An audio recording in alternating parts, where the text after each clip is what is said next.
আসসালামু আলাইকুম। ঢাকা ইউনিভার্সিটিতে আপনার মুক্ত হইছে, মাদক মুক্ত ক্যাম্পাস হইছে। এই শিবির আপনার এই আপনার জয়লাভ করে আসার পরে, হ্যাঁ? আই মিন এক কথায় বলতে গেলে জামাত শিবির আপনার এই ঢাকা ইউনিভার্সিটির আপনার মাদকের সিন্ডিকেট ভেঙে দিচ্ছে। মানে এটা হচ্ছে মূল কথা। তো সবাই বলতেছে যে যদি জামাত সরকার ক্ষমতায় আসে তাহলে কি আপনার সারা বাংলাদেশের মাদক মানে সরাইতে পারবে? মাদক ব্যবসা, অবৈধ এই মাদক ব্যবসা কি সরাইতে পারবে? আমার পারসেপশন হচ্ছে পারবে।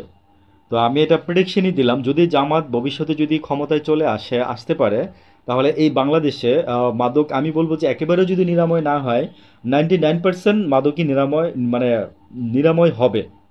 হ্যাঁ, স্পটগুলো কেন বলতেছি, কারণ পুলিশই হচ্ছে এটার মূল হোতা।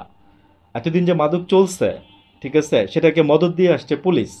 থানায় থানায় মনে করেন যে যাই জব্দ করা হয়েছে, সেগুলো কিছু অংশ কখনো দেখাইছে, কখনো দেখায় নাই, কিছু অংশ দেখাইছে, বাকিগুলো তিনারা নিজেরাই ভোগ করেছেন এবং বিক্রয় করে নিজেরা লাভবান হয়েছেন। মানে অথেন্টিক নিউজ দিলাম, খোঁজ নিয়েন, যাই না তারপরে ভুল কিছু বললে জানাই যায়।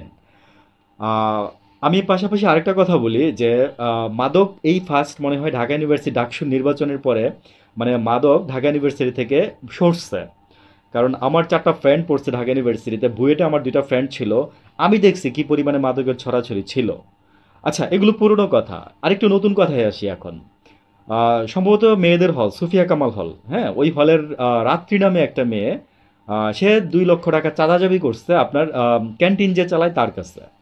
তো এখন কিন্তু এটা কার আন্ডারে? এটা তো সম্ভবত শিবিরের আন্ডারে, তাই না? হ্যাঁ।